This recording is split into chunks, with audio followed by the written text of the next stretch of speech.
ఇటీవల జరిగిన G20 సమ్మిట్లో ఆకర్షణీయంగా నిలిచిన స్పెషల్ హ్యాంపర్ గురించి తెలుసుకుందాం.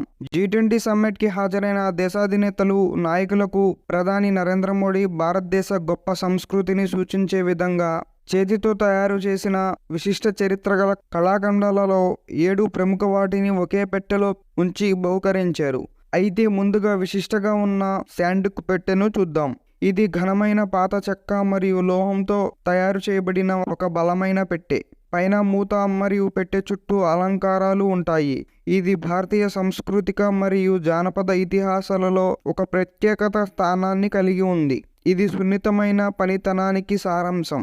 శాండుక్ సీసం ఇండియన్ రోజ్వుడ్ ని ఉపయోగించి చేతితో తయారు చేసినది. ఇది దాని బలం, మన్నిక సమూనాలు మరియు గొప్ప రంగుకు విలువైనది.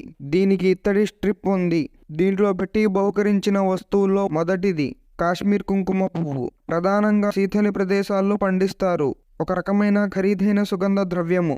ఇది భూభాగంలో అత్యంత ఆకర్షణీయమైనది, ఖరీదైనది, అద్భుత ఔషధ గుణాలు కలిగినది. కుంకుమ పువ్వు అందించే మొక్కలను ప్రత్యేకంగా పెంచుతారు. పువ్వు మధ్య ఉండే రేణువులను తీసి కుంకుమ పువ్వు తయారు చేస్తారు. 1 కిలో తయారు చేయాలంటే కనీసం 2 లక్షల పూలు అవసరమవుతాయి. అందుకే ఇది ఖరీదైనది. ఇది రుచికి కొద్దిగా చేదుగా, తీయగా ఉంటుంది. ఇది మన దేశంలో కాశ్మీర్లో మాత్రమే పండుతుంది. కానీ దీని స్వస్థలం దక్షిణ ఐరోపా. అక్కడ నుంచే వివిధ దేశాలకు విస్తరించింది. అయితే భారత్లో పండేది అన్నిటికంటే నాణ్యమైనది అంటారు. రెండవది పేకో, డార్జిలింగ్ మరియు నీలగిరి టీ. ఇవి రెండు బ్రిటిష్ ప్రభుత్వం 1800 కాలంలో మొట్టమొదటగా పరిచయం చేశారు. డార్జిలింగ్ టీ ప్రపంచంలోనే అత్యంత విలువైన టీ. పశ్చిమ బెంగాల్లోని డార్జిలింగ్ మరియు కాలింపంగ్ జిల్లాల్లో పొగమంచు కొండలపై పండిస్తారు. నీలగిరి టీ. ఈ టీ చాలా తేలికగా ఉంటుంది, కానీ నిండుగా సువాసనతో బాగా గుండ్రంగా ఉంటుంది. ఆకులు బ్లాక్ టీగా ప్రాసెస్ చేయబడతాయి. దీనిని తమిళనాడులోని నీలగిరి పర్వతాల పచ్చని భూభాగం మధ్య సాగు చేస్తారు. మూడవది ఐకానిక్ అరకు కాఫీ. ఇది ఆంధ్రప్రదేశ్లోని అరకు లోయలలో సేంద్రియ పద్ధతుల్లో గిరిజనుల చేత పండుతున్నది. ఈ కాఫీ మొక్కలను వారు యంత్రాలు లేదా రసాయనాలను ఉపయోగించకుండా సహజంగా చిన్న పొలాలలో చేతితో పని చేసి కాఫీని పండిస్తారు. భారతదేశంలోనే మొట్టమొదటి ఆర్గానిక్ కాఫీ. ఇది విశ్వవ్యాప్తంగా గుర్తింపు పొందింది.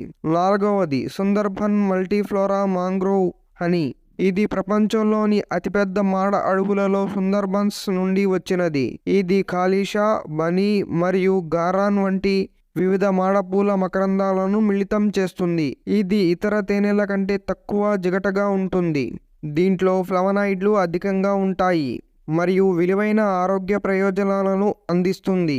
ఐదవది లగ్జరీ కాశ్మీర్ పాష్మీనా శాలువా. ప్రపంచ ప్రసిద్ధి చెందిన కాశ్మీరీ పాష్మీనా శాలువాలు మరియు నేత కళను మీర్ సయ్యద్ అలీ హమ్దానీ పర్షియా నుండి కాశ్మీర్కు తీసుకువచ్చారు. ఈ శాలువా చాంగ్తాంగి అనే మేక ఉన్ని నుండి నేయబడుతుంది. చాంగ్తాంగి మేక అన్య దేశ జాతి మేక. ఇది హిమాలయ శ్రేణులలోని ఉత్తర చాంగ్తాంగ్ ప్రాంతంలో మాత్రమే పెంచబడుతుంది. ఈ మేకలు వేసవిలో తమ ఉన్నిని చేతితో కత్తిరించుకుంటాయి. అయితే ఈ ప్రక్రియ ఎప్పుడూ తొందరపడి జరగదు. ఉన్ని దానంతటా అదే వదిలేయే వరకు నిపుణులు సరైన సమయం కోసం వేచి ఉంటారు. ఆపై దానిని దువ్వెన చేస్తారు. కళాకారులు చేతితో స్పిన్ నెయ్యడం మరియు వారు సున్నితమైన ఫైబర్లను, పాత ప్రక్రియలను ఉపయోగించి ఎంబ్రాయిడరీ చేస్తారు. ఆరవది జిగ్రానా ఇత్తర్. ఇది ఉత్తరప్రదేశ్లోని కనౌజ్ అనే నగరానికి చెందినది. సువాసనలో ఒక అద్భుత కళాఖండం. బొటానికల్ మూలాల నుండి తీసుకోబడిన ముఖ్యమైన నూనె. ఇది సున్నితమైన పర్ఫ్యూమ్ క్రాఫ్టింగ్ యొక్క దశాబ్దాల నాటి సాంప్రదాయాన్ని ప్రదర్శిస్తుంది. తరాలుగా వచ్చిన పద్ధతిని ఉపయోగించి నైపుణ్యంగా స్వేదనం చేయబడినది. మాస్టర్ కళాకారులు తెల్లవారుజామున మల్లె మరియు గులాబీ వంటి అరుదైన పుష్పాలను సున్నితంగా సేకరిస్తారు. ఆ సమయంలో వాటి సువాసన అత్యంత శక్తివంతమైనది. ఏడవది ఖాదీ స్కార్ఫ్. ఖాదీ అనేది వస్త్రం పత్తితో తయారు చేయబడినది. అయితే ఇందులో పట్టు లేదా ఉన్ని కూడా ఉండవచ్చు. ఇవన్నీ చెరకపై నూలుగా నూలుతాయి. ఇది వేసవిలో చల్లగా మరియు శీతాకాలంలో వెచ్చగా ఉండే బహుముఖ బట్ట. ఖాదీ అనేది స్వతంత్ర పోరాటంలో మహాత్మా గాంధీ స్వదేశీగా ప్రచారం చేసిన చేతితో నూలు వేసిన సహజ ఫైబర్ వస్త్రం. వీటితో పాటు ప్రధాని మోడీ ప్రత్యేక G20 పోస్టల్ స్టాంపులు మరియు నాణ్యాలను కూడా అందించారు.